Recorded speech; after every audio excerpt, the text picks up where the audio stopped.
Welcome back to Screen Time. Today we are going to dip into the vaults and we're going to have a bit of a discussion about some of the classics of cinema, specifically a series of films made from the late 70s to the late 80s.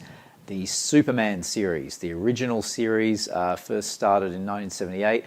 Obviously, all of them with Christopher Reeve in the role. And I'd also like to bring in mention of the Supergirl spin-off movie starring Helen Slater. So I figured I'll just run them down in chronological order. Just make it clear, first of all, that I've recently either watched for the first time or re-watched for the umpteenth time all of the movies in that original sequence except for the first Superman. The first Superman I've only ever watched once, and I think I only ever will watch it once, and so that's a good place to start. I gotta say first of all, as well, I should make clear that I didn't watch Superman 1 until many years and many viewings after I'd seen and loved Superman 2. So I sort of came at them from a bit of a strange sort of out of order kind of experience. So maybe that had something to do with the fact that I found the first Superman movie kind of underwhelming and too long, too kind of serious, and not very interesting in its plotting. And I tell you what, I really hated the ending of the first Superman movie, where Superman has the power to spin the world back in the opposite direction, to turn back time so that he could save Lois Lane's life after she'd already died. I just think that's a horrible. I hate this. I just hate the idea on principle, I guess, that Superman's powers include being able to bring someone back from the dead. I just think, to me, that just really stinks, and so that really turned the whole experience of the first Superman movie really sour for me, I gotta say. And so, despite the good qualities that this first Superman movie had, ultimately I came away from it really unhappy with this idea that Superman's powers can include, resurrecting other people from the dead. So yeah, no, not a good experience with Superman 1. And so, maybe that's going against the grain to say that I actually prefer Superman 2. Now, I realise that there are the versions of Superman 2 out there. There's the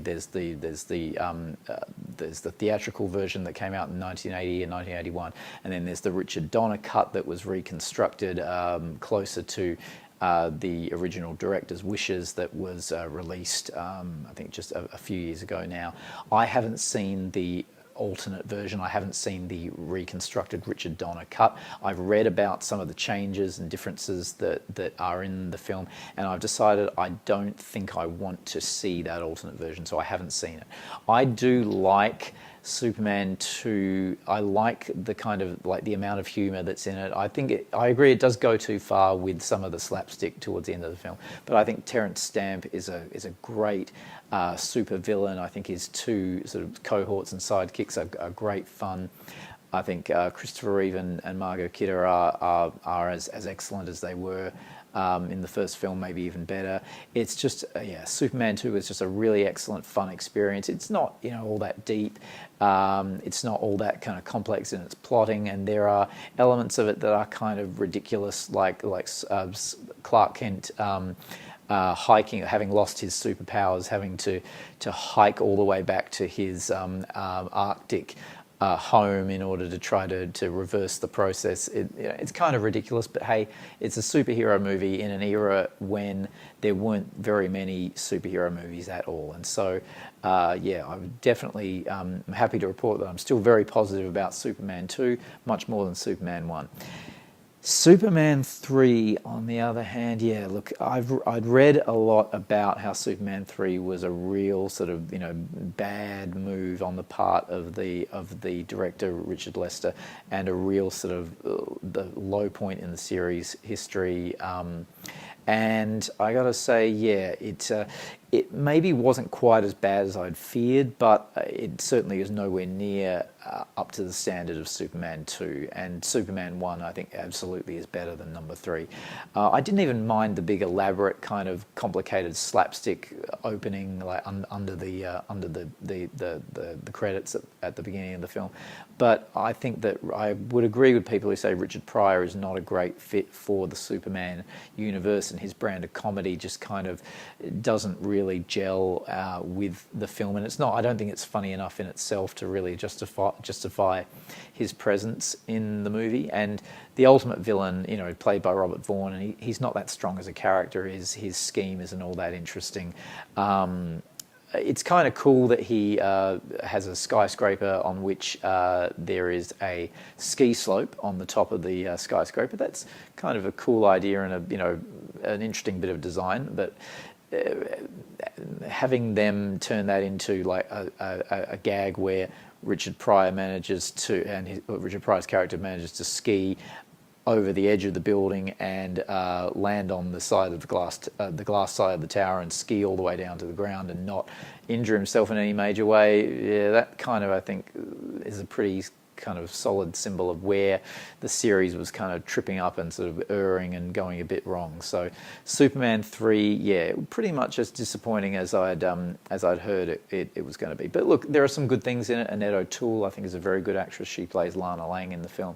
But you know, she's not, you know, quite enough to redeem the movie and to make it sort of recommendable. So yeah, no, not very impressed with Superman 3. Superman 4. Yeah, pretty equally unimpressed. You know, it has a reputation that's even lower than Superman 3. I was expecting really terrible special effects, particularly, and yeah, they don't look good. They clearly had to sort of skimp on the budget overall, I think, for Superman 4. So the special effects don't look particularly good. The addition of Nuclear Man, who was created when Superman, having disposed of all the world's nuclear weapons into the sun, and Lex Luthor, who returns for the fourth movie after having skipped the third, he conspires to create Nuclear Man out of that good intention by Superman, and so he's got this nuclear powered villain to face up against. But it's pretty campy and ridiculous in a way that's kind of fun. But still, Superman 4 is just kind of really kind of average movie making, and even though Margot Kidder is back as Lois Lane in a bigger role than she had in a brief cameo in Superman 3, she seems really out of it and really disinterested, and she isn't given much of a role to play, and so that was disappointing.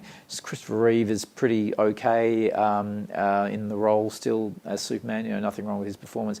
Gene Hackman is, you know, looking a bit sort of tired and bored, to be honest, as Lex. So, you know, when you've got people on screen, the regulars who you've loved in previous films, sort of, if they're looking tired and bored, it doesn't exactly convince the audience to kind of feel anything other than sort of tired and bored just sitting there watching it. So Superman 4, yeah, not quite as horrible as I'd heard, but yeah, nothing that would be like recommendable.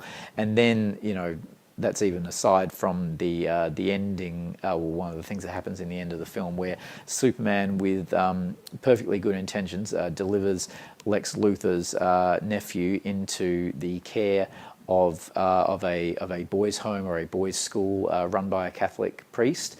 And the dialogue between them, even though I'm not going to attempt to quote it accurately, it just doesn't play well, you know, and the whole situation just doesn't really, these days, yeah, it doesn't play well in the way that I guess it might have been intended back in 1987. So yeah, look, just something else to note about the movie and the way that movies can sort of change the way that they impact on us as time goes by. So look, that's Superman 4 for you. Not one of the worst things I've ever seen, but not very good either.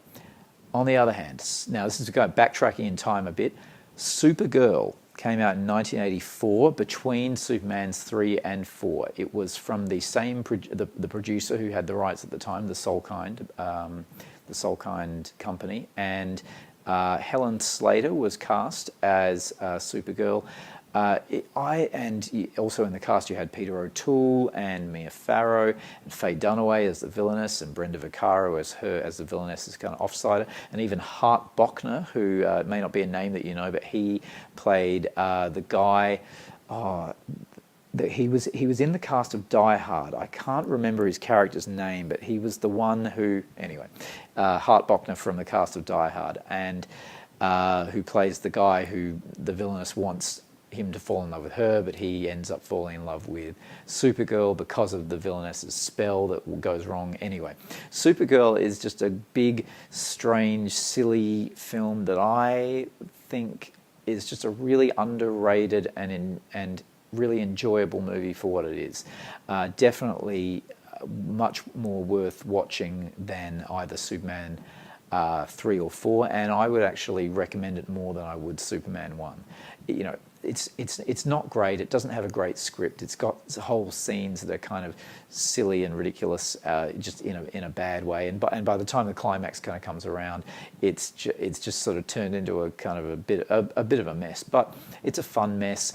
It's quite, the score by Jerry Goldsmith really helps. I think, the good vibes that the movie kind of gives off. So look, if you've heard really bad things about Supergirl, and chances are that you probably have, and you decided not to see it up to now, give it a try. I think it might surprise you.